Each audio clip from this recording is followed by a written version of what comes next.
மாசமா இருக்கு, என் மருமக மாசமா இருக்கு, என் புள்ள வந்து பாத்துட்டு செத்து போயிட்டான்னு சொல்லும் பொழுது எவ்வளவு வேதனை. இப்படி விலகி வீட்டுக்கு போலான்னு விலகும் போது இந்த தட்டி கிட்ட எல்லாம் இடிச்சு விழுந்து அந்த 2 பிள்ளைகளும் செத்து போயிட்டாங்க. எங்களுக்கெல்லாம் உயிரே இல்லைங்க. எங்களுக்கெல்லாம் அங்க இருக்கக்கூடிய கரண்ட் கம்பி மேல ஃபுல்லா ஏறி இருக்காங்க. போன் பண்ணி ஊர் மக்கள் தான் சொல்லிருக்காங்க கரண்ட் ஆஃப் பண்ணுங்க. ஓ பாருங்க, இன்டர்வியூ கொடுத்திருக்காங்க பாருங்க. ஊர் மக்கள் தான் சொல்லிருக்காங்க இவ்வளவு பேர் வராங்க, எங்களுக்கு பயமா இருக்குன்னு ஆஃப் பண்ண சொல்லிருக்காங்க.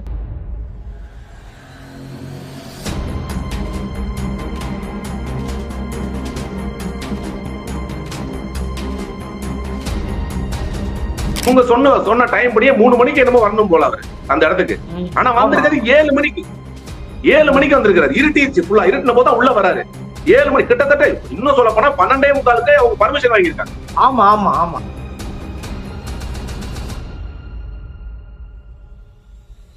11 மணில இருந்து 12:45 பேசுற மாதிரி தான் தாவேக்கோட பர்மிஷன் போட்டுருக்காங்க. எவ்வளவு நேரம் நிப்பான் இவன். என்னன்னா விலகி போயிட்டா திரும்ப வந்து அவரை பார்க்க முடியாது, சாப்பாடு கிடையாது, தண்ணி இல்லாம நீங்க எவ்வளவு நேரம் சார் இருப்பீங்க?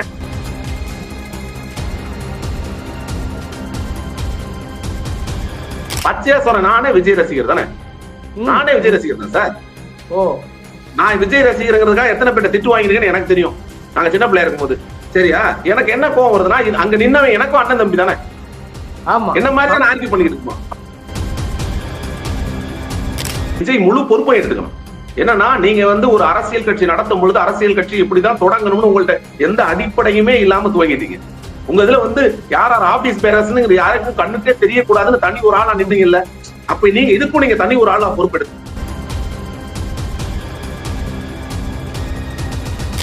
அங்க பேசுற ஒவ்வொருத்தவங்களும் என்ன பேசுறாங்க, என் புருஷனை விட அவரு முக்கியம், நான் செத்தாலும் பரவாயில்ல, நாங்க வந்து அவரை பார்த்தே தீருவேன். இந்த வார்த்தையோட விளைவு எங்க வந்து நிக்குது? இந்த வார்த்தையோட விளைவு எங்க வந்து நிக்குது?